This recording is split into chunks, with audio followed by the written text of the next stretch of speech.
Researching for your first trip to another country is always exciting, but never easy. If this is your first trip to Japan, you probably already have 1,000 browser tabs open right now, so I don't want to waste your time. You saw what the title says. Let's get right into it. There are three main ways to go from Narita Airport to Tokyo: the trains, the buses, and the taxis. Trains are the most popular choice due to their speed, affordability, and flexibility. While they may seem intimidating at first, they are surprisingly not too hard to use. Buses, on the other hand, while also very affordable, are less flexible and slower than the trains. However, one of the bus services go directly to some hotels in the city, and that could be a reason to choose it over the trains. Taxi is the luxury option. It's not the fastest, but no doubt the most hassle-free out of the three. Being the luxury option means it's much more expensive than the other two. So if budget is just a word to you, go for the taxi. Also, taxi is your only round-the-clock option, so if you arrive really late, you probably have to choose between taking a taxi and staying the night at a hotel in or near the airport, neither of which is particularly ideal. So my advice? Don't arrive late, kids. Before we dive into the details, if you need a quick answer which option is for you, ask yourself these questions. Is budget not an issue? Take a taxi. Are you arriving after midnight? Take a taxi. Does a bus stop at your hotel? Take a bus.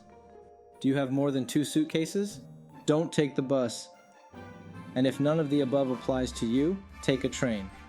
Now, as usual, one more thing before we start talking about travel times and tickets. I will do what I must. Which is telling you to get your IC card ready at the airport. The IC card gives you access to nearly every form of public transport in Japan and more. Therefore, even though you may not immediately need it for the trip from Narita to Tokyo, having an IC card ensures you have easy access to all transport options in case of any unexpected situations along the way. In Tokyo, the IC cards issued are Suica, Pasmo, and their tourist counterparts. They function the same, so any one of those available to you would suffice.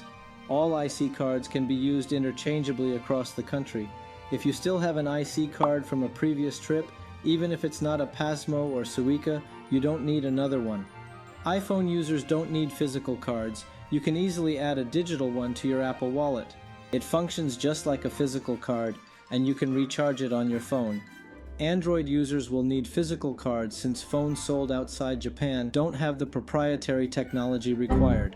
But you can get a card easily from tourist information centers or train ticket counters at the airport. With a physical card, you have to recharge it at a train or subway ticket machine.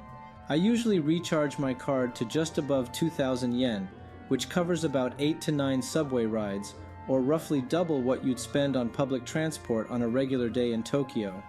This way, I don't have to recharge the card too often and always have a safety margin to work with, so I recommend doing the same.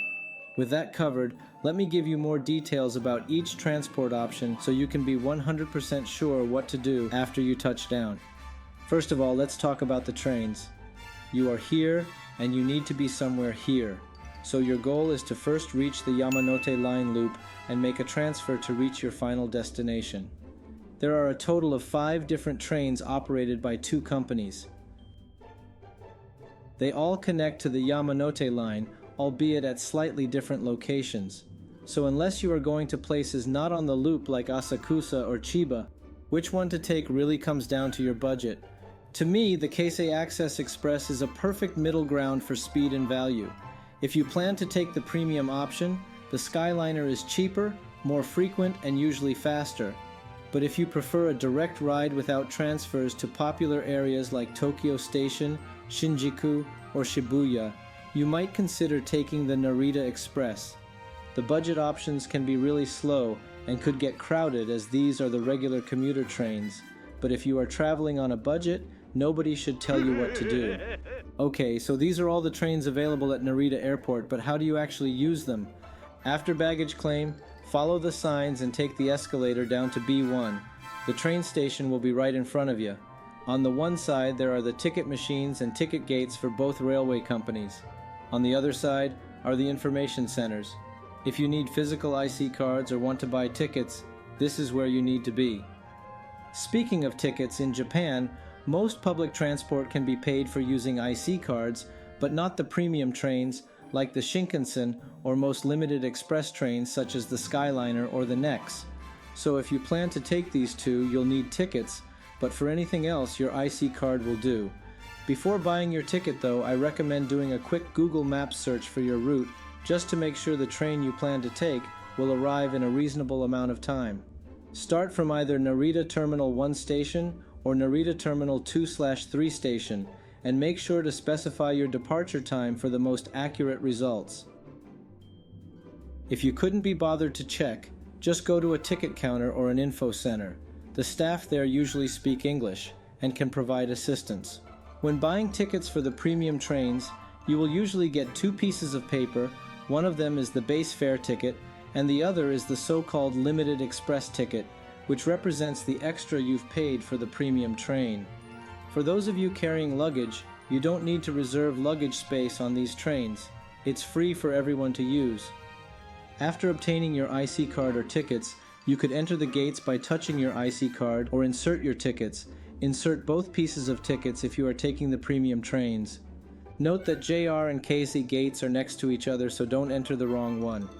Once through the gates, follow the signs and information displays to reach your platform. If you're unsure, use Google Maps to help navigate. Upon reaching the platform, double-check the information displayed to ensure you're waiting at the correct spot. Check the train name, departure time, and final destination against Google Maps if you want to be extra safe. If you have any doubts, don't hesitate to ask a railway employee, even if they don't speak English. Just show them your ticket or your planned route on Google Maps. They will understand. Having an awkward conversation is better than not having that conversation and get stuck in the countryside at the wrong station half an hour later. When you reach your stop, tap your IC card or insert your tickets to exit.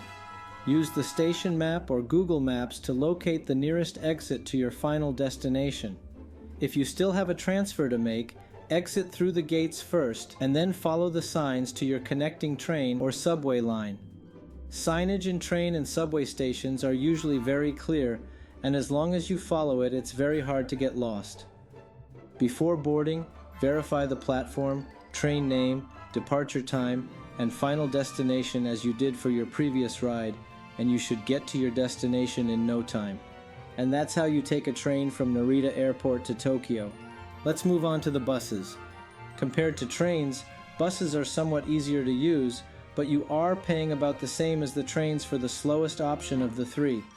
Plus, contrary to common belief, the buses have restrictions on how much luggage you can carry, so if you are bringing a ton of stuff with you, look away.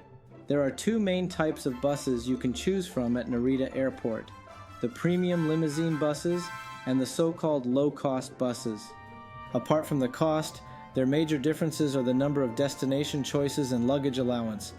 Limousine buses stop at multiple locations in pretty much every popular area in the city, including many hotels, and allow 2 suitcases per person. In contrast, the low-cost bus only stops at 4 locations and allows only 1 suitcase per person. Also, if you are heading for Tokyo Station, the low-cost buses will cost double after 11 p.m., so again, try not to arrive late. To use buses, purchase your tickets from the designated counters just outside baggage claim. The counters for limousine buses and low-cost buses are typically adjacent to each other. If you're unsure which bus to take, show your destination to the staff and ask for their recommendation. After getting your tickets, go outside through the nearest gate and head to the bus stop indicated on your ticket. That's all you need to know to ride a bus to Tokyo. Finally, the taxi. The taxi is the most convenient transport option of the three, but it comes with a pretty hefty price tag, and it's not even the fastest. Taxi stands are located just outside the terminal building, next to the bus stops, about a minute's walk from baggage claim. There are 2 types of taxis available at Narita Airport: regular taxi and fixed-rate taxi. The fixed-rate taxis charge a predetermined fare based on what district you are going to, so you definitely want a fixed fare taxi if possible. However, there are no dedicated taxi stands for each type of taxis, and there are no easy ways to tell them apart. so you will have to confirm with the driver or seek help from an airport employee. It is said that you'll have an easier time getting a fixed fare taxi with taxi apps such as S-Ride or Go, but I've never tried that myself, so if you desperately need a fixed fare taxi but couldn't find one, do give them a go. After you take your seat, you can just show the driver your destination on Google Maps and they will take over from there. For most taxis in Tokyo, you will be able to pay the fare with credit cards, but in rare cases you have to pay in cash. So if I were you, I will get at least 30 to 40,000 yen ready before you hop on, just in case. And this is pretty much how you take a taxi from Narita Airport to Tokyo. Just like that, we've gone through all the different public transport options. I hope I explained each option clearly, answered all the questions you might have, and made you feel just a little less insecure about your coming trip. To end this video, I hope you will have a fantastic time in Japan, and I'll see you guys in the next video. Peace.